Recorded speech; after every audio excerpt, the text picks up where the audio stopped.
Ilyina. I'm the community developer for The Division 2, and today I'm joined by Lauren Stone, our narrative director. Welcome, Lauren. Thank you, Daria. And I'm sure I speak on the behalf of the whole community when I say that Division 2 lore has got to be one of the most interesting aspects of the game, especially now that we transition into year 5. I'd love for us to focus on the diversity and inclusion aspect of the game and review a few character profiles. Sure. In year 5, season 1, we're going to start with a Navajo pilot with PTSD, who we've already met at the Mexican Embassy classified assignment, who's John Yazzie. And then we're going to go to Eva Garcia. And then our Charlie target is Lauren Fong, who you may remember from a secret side mission with her girlfriend, Amanda Weeks. Amanda is deaf, and Lauren was her translator at college. And so we get to learn more about their relationship and how they help and benefit our society and build our community at the castle. And before we dive deeper into Division 2 lore, let's actually talk about what does a narrative director do? So normally a narrative director is responsible for the narrative. And so they sync with all the other directors to make sure that the story that we're telling is actually making it across. We work with different departments in order to make sure that the visual realization, the audio realization matches the intention of the story that we're driving. So we're an interdisciplinary wizard from time to time. And then on our project in particular, I also hold the lead writer and narrative designer position. So I help design the scripts, build the structure, and I write every script in the game and record with all the actors and sometimes direct the sessions. And so making the shape of the way that we tell the story and that experience for the player. And for as to, your background, education, like what you started with before you got to Clancy AP. Sure. I grew up a children's musical theater actor. So that's a weird background.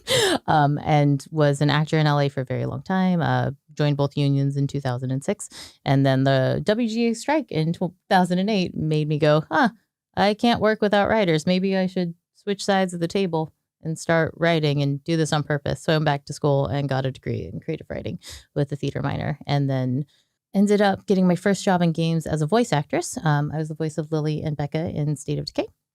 And then came to Ubisoft originally as an Ubi spouse. My ex-husband was headhunted to be the lead writer on Assassin's Creed Unity.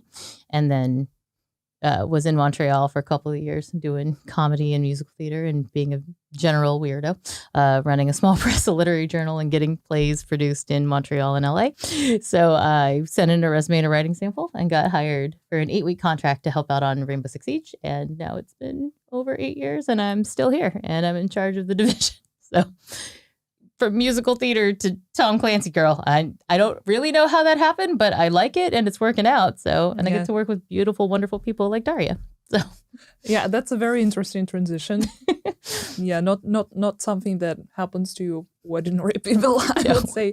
But yeah, talking about Clancy, I know that you were in charge of a few characters on the Rainbow Six Siege. Yeah, of all of the main game in the first year, I helped shape craft or was solely responsible for all of them. Pulse was the first character that I made, actually. And I looked at the character art that we had and went, all right, well, there's no reason this can't be a white passing person of color. And let's make him biracial and bisexual and use that coded language to make sure that that goes across everything. Because we have bark trees that don't distinguish between genders. If he's flirtatious with everybody. So like the way that structure works is like everybody is default either ace or pan in terms of their sexuality. And then unless we define it elsewhere, like if you're going to make a blanket assumption of anybody in a game at Ubisoft right now, the way most of our games are structured, everybody's sexuality is either asexual or pansexual until told otherwise. So if you want to make a like blanket assumption, be like, they like everything or nothing. But Rainbow Six Siege is obviously not something we're going to promote here.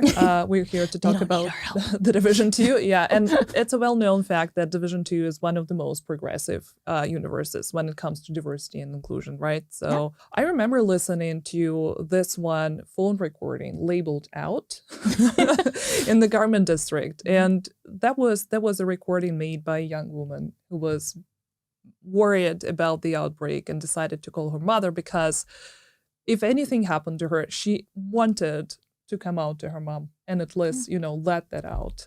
And it actually, left a very long-lasting impression to me because small things like that what matters, right? But is there anything else you recall from Division 1 or Division 2?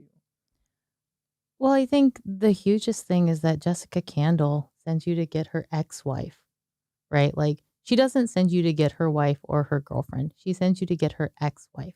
That even though that relationship dissolves, you still love and care about those people, and it matters. Just the fact that Jessica Candle is a key figure and is out.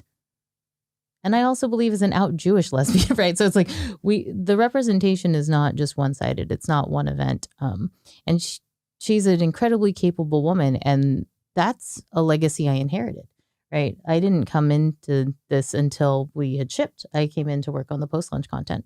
I've been on the project since 2016 in one way or another, but like the people that we have and the characters that we created, like that's a legacy that was started before I ever came here. And I feel very honored to carry it on and to expand it and to make it more and more inclusive. But the Division has always been that way.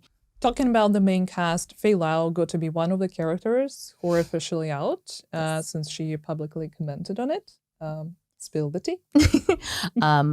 I think most people would assume that Faye is a lesbian, but she is pansexual, which is, I think, more fun for me. The relationship that we get to know the most about with her is actually her relationship with Bridget Douglas, who was Viper, I believe. Like Viper or Cersei. Now I'm having code name brain farts. Sorry. But yeah, so from season 4 of her Manhunt. So we're gonna learn more about that relationship as time. And what inspired you to make other couples like Amanda Weeks and Lauren Fong and also Mel and Jack? Okay. Mel and Jack are my fault. So I will take credit for Mel and Jack. Amanda and Lauren were done when I was on parental leave. And so I came back to find an Asian woman named Lauren, and I'm an Asian woman named Lauren, taking care of their disabled partner, and I have my ex-husband's disabled. And I'm like, y'all miss me? And then just make them lesbians and deaf instead of Arthur Kaposis? Like, yeah. So yeah, I can't take credit for Lauren and Amanda. But before Trick left the project, she expressed to me that she would love to see those characters come back. And so even though Trick is no longer at Ubisoft, it was really important to me to bring back that character because that was a request from Trick. Absolutely, yeah. I had no idea. I'm learning new things every day, mostly from Lauren, by the way. I like that you sit behind me and like got to listen to everything and like write down. Okay, that's probably important. Well's too deep. It's just. I mean, but that's partially the reason of why I wanted to have this podcast with you, because I think that's a lot of a profound knowledge, like an abundance of knowledge that you can share with the community. Yeah. But talking about transmedia, you mentioned that you're also overseeing transmedia titles. Yes. Any queer characters that come to mind? Oh yeah, the novel is full of them. And actually Thomas kind of like baited Twitter about the sexuality of the characters, and he talked about his headcanon. So I slipped into his DMs and was like, Thomas, this is what I think. And he's like, oh, that's better than what I thought before. I was like, all right, cool. And so pretty much the only person that is heterosexual is Colin, and I refer to him as aggressively heterosexual. Everybody else is not. We have a lesbian, a bisexual character, a pansexual character, and and an ace character. So I'll let you have fun trying to guess who's who, because I think that's more interesting. And we're talking about compromised and recruited. So in Colin and the Pan character are new characters in Compromised, and the other ones are all in both novels. Yeah, let's just take a moment to advertise Thomas Parrott's novels. If you haven't read them, I highly recommend both Compromised and Recruited. They're really awesome. And if you are a lore head, there are ties that I've created in the game to the novels that it's not required reading, but there will be things that make you go, oh, that? Okay. So Spoilers. Season 11 came out. We already know.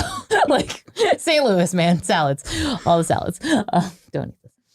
So many thanks for joining me today to talk about the Division 2 narrative and especially queer representation. Diversity and inclusion is very important, and I feel honored to work on the Division 2 as a title. And to summarize everything, let's finish off with some advice for aspiring designers and who knows, maybe even seasoned industry veterans. Like, what are the most important aspects of inclusive writing? Look at your constraints as opportunities. And I think that just goes for all design. Like if your barks aren't gendered, right? You only have Pan and Ace. That's it, right? You have to go out of your way to make someone heterosexual. Anytime that you think that something is token, right, and you feel like it's out of place, it's because you haven't done enough work to ground it. Someone's sexuality, someone's marginalization is not the totality of their experience, but it influences how the world reacts to them. It influences those things that will be triggers for them that wouldn't be for somebody else. And the minute that the marginalization is the entirety of the character and not a piece of the character is when we fail. So it should be that whole giant list of things, so age, ethnicity, nationality, where they grew up, what their socioeconomic class is, their religion, if they had any major trauma events, as I smack the mic. Don't drop a mic in a podcast. And so like the more you detail that, the more deep that is, the more you know who that person is, regardless of how big or small that character is. And recognizing that the clearer that each individual is, the more people will connect to them. Like, it does not matter if it is someone who shows up for 2 minutes or someone who shows up for 12 hours. If that 2 minutes is more authentic than the 12 hours, people will gravitate towards them. And we have characters that we had 2 minutes. That was it. They existed in our game for 2 minutes, and now they're coming back. And they've got full character arcs. And because we did that work in those 2 minutes 4 years ago, we now can bring them back because they feel real and people will remember them and will hopefully be invested and like to carry their journey. And for the people who went and got John and who listened to Eva's creepy, weird podcast at Kenley College, and for the people who got Lauren and Amanda and the people who got Mari from the aquarium, I think this year for us is super exciting, but it also is that like that tiny, tiny moment can grow into something huge if you don't kill your characters. Or if you do, our storytelling is told in flashback. So, like, we are constantly having stories from the ghosts, right? And so there's people that we sent you to kill, and then they're going to be in here again, and you're going to maybe feel conflicted about killing them. But I mean, I wouldn't say that specifically killing a character is what makes you invested in their story, right? I don't want to say that, but that's actually what makes the Division 2, a big live organism in a way, right? Because everything is connected. Yes. Everything is happening for a reason. Yes. Yeah. And I think the coolest and kind of creepiest thing about where we are now, like right now we're recording this. Like this is an artifact. This is a moment in time. This is part of our story together. And when we're gone, this will still exist. When we're gone, the art still stays. The recording still stays. And we live in a time where we're constantly recording our lives, whether we are or the government is, right? Like we're constantly being recorded and these artifacts are being made. And our story is told by getting access to those artifacts. And so even when we are gone, our voice remains. And I think that's super cool. And the thing that we are able to do, because our main character is not that, our main character is you. You are who you are. The stories we're telling are all the people surrounding you and all the people in the community. And our communities are highly diverse. And we're showing that representation because we're in a position where the stories we're telling are not about the hero, but all the people the hero saves and all the people who antagonizes the hero and all the people who interact with them. And that means we can tell stories about anybody. And so the more we tell stories that are about everyone, the more we can actually include. Actually, I wanted to just quickly acknowledge the fact that you made sure to prepare for the podcast by knitting your own top. That's it. bright color top, and this super cute small coasters. I wanted to say that you can pre-order yours at massive.se, but apparently they're not for sale. But look at how nice they are. I will write the pattern for Daria so that they can post it online, and then anyone who wants to make a Division Rogue Descent or Shade actually on Mission Coaster can, because it's very easy and it takes about 15 minutes. On this super positive and exciting note, we finally gonna say goodbye. And thank you so much once again. Learned a lot of new things today. Hope you guys also did. So thank you, and talk to you soon. Yeah. Bye.